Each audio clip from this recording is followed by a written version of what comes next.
بارك الله في علمنا. Assalamualaikum warahmatullahi wabarakatuh. Alhamdulillahirabbil alamin. Wassalatu wassalamu ala asyrofil anbiya'i wal mursalin Sayyidina wa maulana Muhammadin wa ala alihi wa sahbihi ajma'in, amma ba'du. Anak-anakku sekalian kelas 8 yang saya cintai dan saya banggakan, puji syukur mari kita panjatkan kehadirat Allah Subhanahu wa Ta'ala, karena pada kesempatan kali ini kita masih diberi kesehatan sehingga kita semua bisa mengikuti pembelajaran meskipun berupa daring atau dalam jaringan. Baiklah, pada kesempatan kali ini Bu Guru akan menyampaikan kompetensi dasar yang terakhir dari bab di semester genap yang paling akhir, yaitu tentang cahaya dan alat optik. Adapun tujuan dari pembelajaran kali ini, diharapkan kalian nanti mampu menjelaskan hukum pemantulan cahaya, kemudian mampu menjelaskan hukum pembiasan cahaya. Yang ketiga, mendeskripsikan proses pembentukan dan sifat-sifat bayangan pada cermin datar, cermin cekung, dan cermin cembung. Kemudian yang terakhir, diharapkan kalian dapat mendeskripsikan proses pembentukan dan sifat-sifat bayangan pada lensa cekung dan lensa cembung. Langsung kita kategorikan pada pembelajaran kali ini, yaitu tentang pengertian cahaya. Yang kedua, nanti tentang pemantulan cahaya. Dan yang ketiga, tentang pembiasan cahaya. Kalian masih ingat pada bab sebelumnya tentang getaran dan gelombang? Berdasarkan ada tidaknya medium dalam perambatannya, gelombang ada yang berupa gelombang mekanik dan ada yang berupa gelombang elektromagnetik. Kalian masih ingat salah satu contohnya? Gelombang elektromagnetik contohnya adalah cahaya. Dia bisa merambat tanpa melalui medium atau zat perantara. Cahaya juga memiliki sifat-sifat antara lain. 1. Dapat dipantulkan atau refleksi. 2. Dapat dibiaskan atau refraksi. 3. Dapat mengalami pelenturan atau difraksi. 4. Dapat dijumlahkan atau dipadukan, atau bisa juga disebut interferensi. Yang kelima, dapat diuraikan atau dispersi. 6. Dapat diserap arah getarnya atau polarisasi. Dan yang terakhir, cahaya bersifat sebagai gelombang dan partikel. Oke, Bu Guru lanjutkan. Cahaya, masih mengenai cahaya. Setiap benda yang memancarkan cahaya itu dinamakan dengan sumber cahaya, seperti bintang, matahari, lampu, dan sebagainya. Ya. Kemudian benda yang tidak bisa memancarkan cahaya dinamakan benda gelap. Benda gelap sendiri nanti digolongkan menjadi dua. Ada yang bisa ditembus cahaya dan ada yang tidak bisa ditembus oleh cahaya. Cahaya bisa merambat membentuk sebuah garis lurus. Jika seberkas cahaya datang menemui sebuah rintangan, maka akan terbentuk bayangan. Tuh ya. Kemudian, berdasarkan pekat tidaknya suatu bayangan, bayangan benda pada benda gelap dibedakan menjadi dua, yaitu bayangan umbra, ini bayangan yang benar-benar gelap atau tidak mendapatkan cahaya sama sekali. Sedangkan bayangan penumbra itu bayangan yang tidak terlalu gelap atau masih mendapatkan cahaya. Itu tadi materi kita yang pertama, yaitu tentang sifat-sifat cahaya dan pengertian cahaya. Kemudian materi yang kedua tentang pemantulan cahaya. Pemantulan cahaya ada dua macam, yaitu pemantulan baur dan pemantulan teratur. Pemantulan baur ini terjadi pada permukaan benda yang tidak rata. Contohnya dinding atau tembok, kemudian kayu, tanah, dan sebagainya. Jadi jika ada cahaya mengenai benda-benda tersebut yang Bu Guru sebutkan, maka terjadi pemantulan baur. Pemantulan baur ini punya keuntungan tersendiri atau punya sifat tersendiri. Yang pertama, tempat yang tidak terkena cahaya secara langsung masih terlihat terang. Yang kedua, berkas cahaya pantulannya tidak menyilaukan mata. Itulah keuntungan dari pemantulan baur. Kemudian pemantulan yang kedua, yaitu pemantulan teratur. Hal ini terjadi jika ada cahaya mengenai permukaan benda yang rata atau datar. Contohnya pada kaca atau cermin. Nah, pada kesempatan kali ini, Bu Guru akan menerangkan tentang pemantulan cahaya pada cermin. Ada cermin datar, cermin cekung, dan cermin cembung. Untuk yang pertama, nanti cermin datar. Ya. Tapi sebelumnya, coba kita pahami dulu hukum pemantulan cahaya. Jika ada sinar datang, sinar pantul, dan garis normal terletak pada satu bidang datar, sesuai gambar di sini, ya. Jadi pemantulan cahaya di sini hukumnya ya.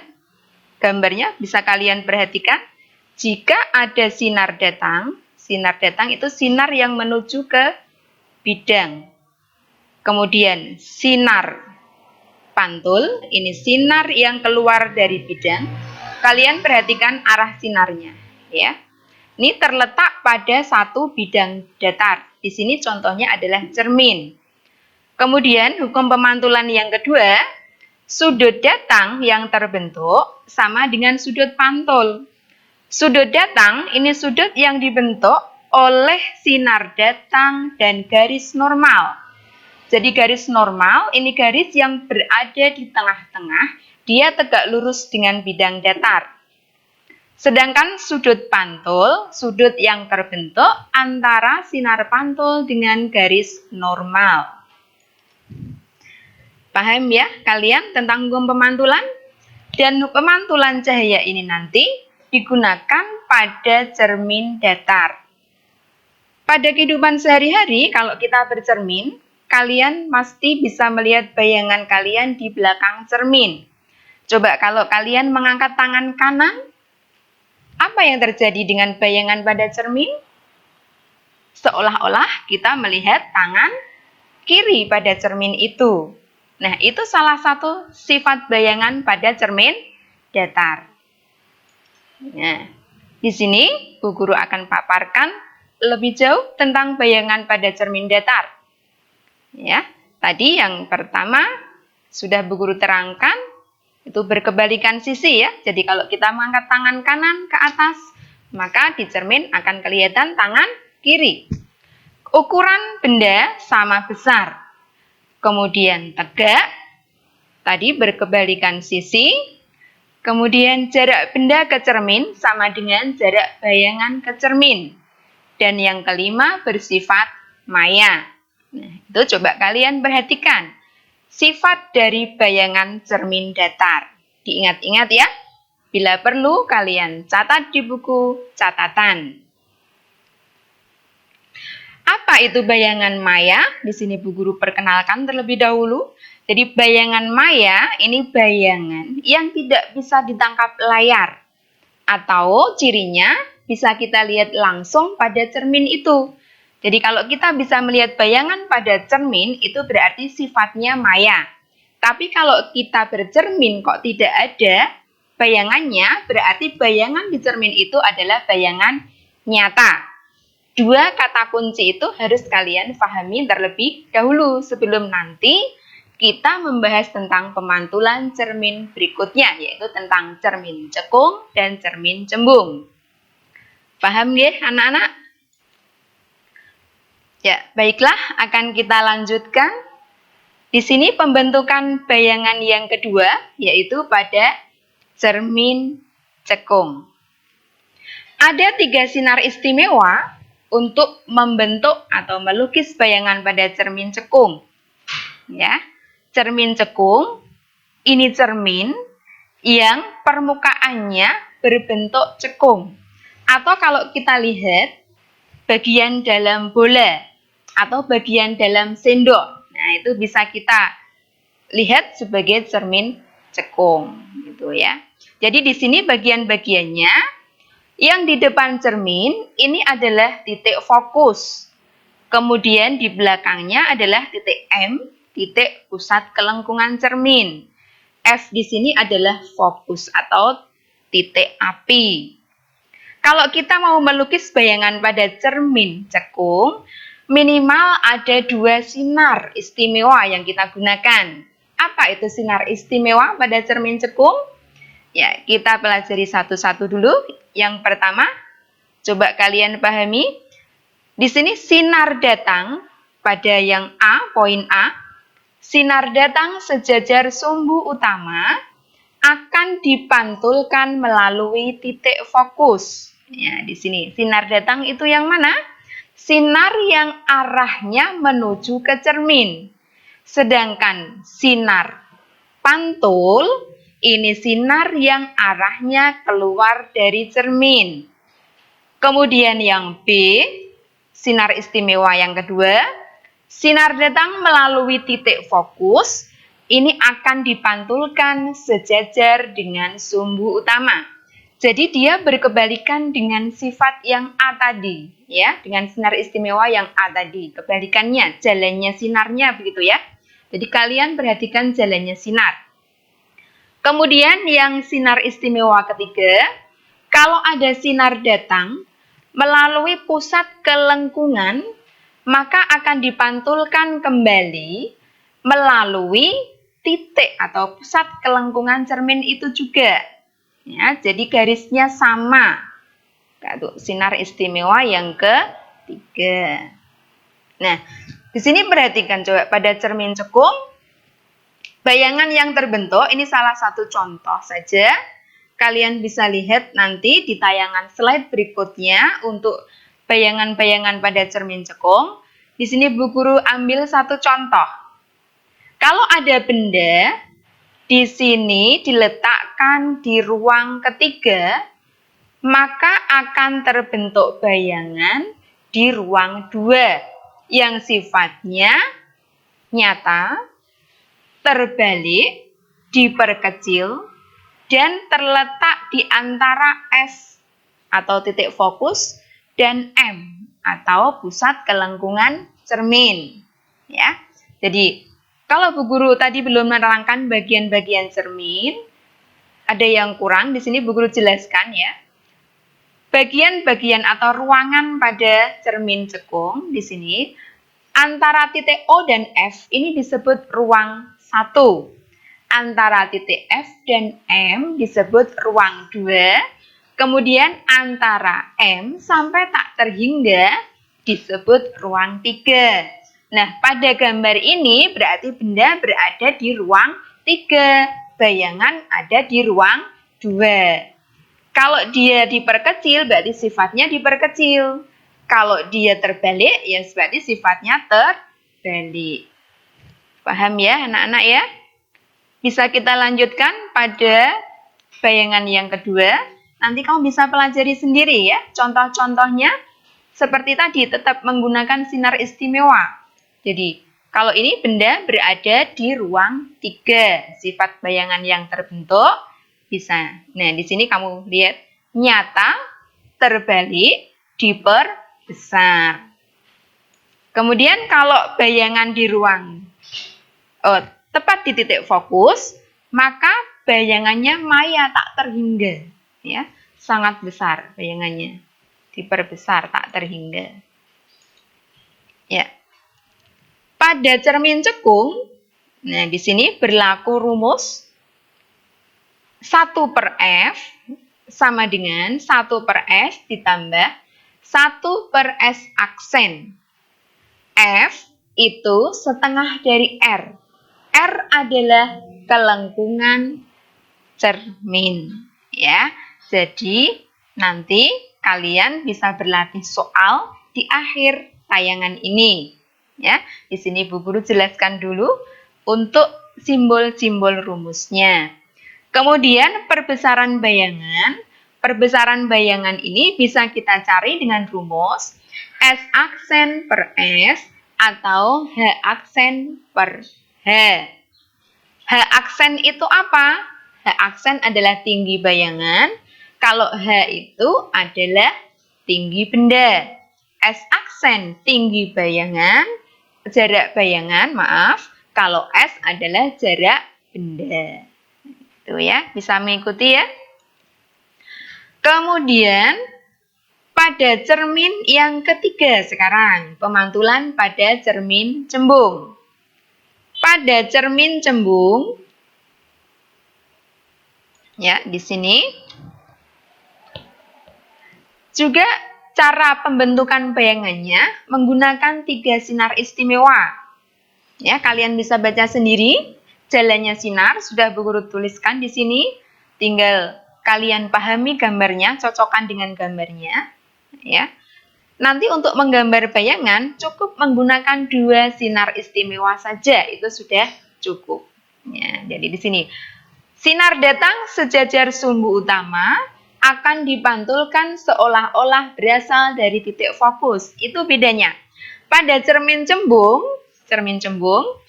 itu sinar pantulnya dia ada kata seolah-olah.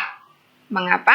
Karena cermin cembung di sini titik fokusnya bersifat maya. Makanya cermin cembung ini dinamakan cermin negatif atau jarak fokusnya bernilai negatif karena dia di belakang cermin. Cermin cembung itu permukaan bola bagian luar. Jadi dia benda berada di depan cermin di sini, sedangkan titik fokusnya dan pusat kelengkungannya ada di belakang cermin. Itu bedanya dengan cermin cekung. Kalau pada cermin cekung tadi, fokus sama pusat kelengkungan ada di depan cermin, tapi pada cermin cembung, fokus dan kelengkungannya ada di belakang cermin. Begitu ya, sehingga pada cermin cembung, fokusnya bernilai negatif. Dan sinar istimewanya nanti dia dipantulkan seolah-olah berasal dari titik fokus. Gitu ya. Jadi kalau ada kata seolah-olah, itu berarti sinar istimewa pada cermin cembung. Ya, ini nanti yang Bu Guru terangkan pada perbedaan fokus pada cermin cekung yang bernilai positif dengan fokus pada cermin cembung yang bernilai negatif. Kemudian yang ketiga, materi yang ketiga, pembiasan cahaya. Pembiasan itu apa? Pembiasan adalah perubahan arah sinar atau pembelokan arah sinar. Gampangnya begini, kalau kalian melihat sendok yang ada dimasukkan ke dalam gelas berisi air, Kalau kita lihat dari samping, maka seolah-olah sendok itu akan patah. Kenapa bisa patah? Karena terjadi pembiasan cahaya dari medium yang kurang rapat ke medium yang lebih rapat. Jadi kalau cahaya melewati dua medium yang berbeda kerapatannya, maka cahaya akan dibelokkan atau dibiaskan. Nah, di sini pada penggunaan kaca plan paralel. Gitu ya. Hukum pembiasan, nanti bisa kalian baca sendiri seperti tadi hukum pada pemantulan, kurang lebihnya. Cuman di situ kata dipantulkan diganti dibiaskan. Nah, di sini indeks bias, ini angka atau perbandingan antara laju cahaya dari medium yang berbeda kerapatannya ya. Rumusnya N sama dengan C per F. N itu indeks bias mutlak, sedangkan C laju cahaya atau kecepatan cahaya, dan V adalah laju cahaya dalam medium. Nah, di sini tabel pada indeks bias beberapa medium. Nah, untuk pembiasan pada lensa, nanti ada dua macam, lensa cekung dan lensa cembung. Pada lensa cekung, apa bedanya lensa dengan cermin? Lensa itu apa? Benda bening yang memiliki permukaan berbentuk cekung dan berbentuk cembung. Nah, anak-anak nanti bisa belajar sendiri untuk lensa cekung, dipahami dari tayangan slide yang sudah Bu Guru berikan.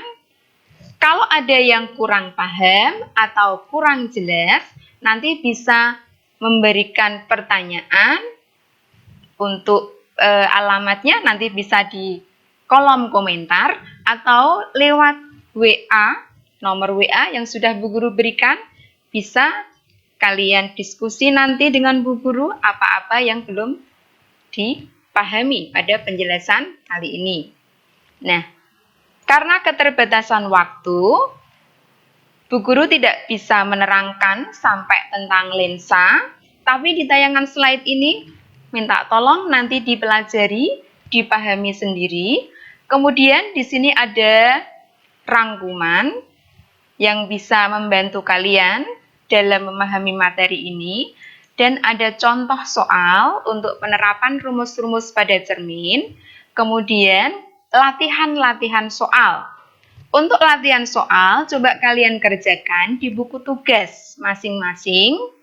Kemudian nanti ya, hasilnya kalau kalian masih belum paham, bisa kalian berdiskusi dengan temannya lewat WA bisa, atau tanya langsung pada Bu Guru juga bisa, atau di kolom komentar pada link tautan yang pembelajaran kali ini. Gitu ya anak-anak. Mungkin karena keterbatasan waktu, Bu Guru mohon maaf tidak bisa menyampaikan sampai semuanya, dan harapan Bu Guru semoga kalian bisa memahami materi ini dengan baik. Diharapkan nanti untuk PAT-nya atau pas tes kalian bisa mengerjakan soal itu dengan baik. Sekian apa yang bisa Bu Guru sampaikan. Mohon maaf sekali lagi. Wassalamualaikum warahmatullahi wabarakatuh. بارك الله في عمرنا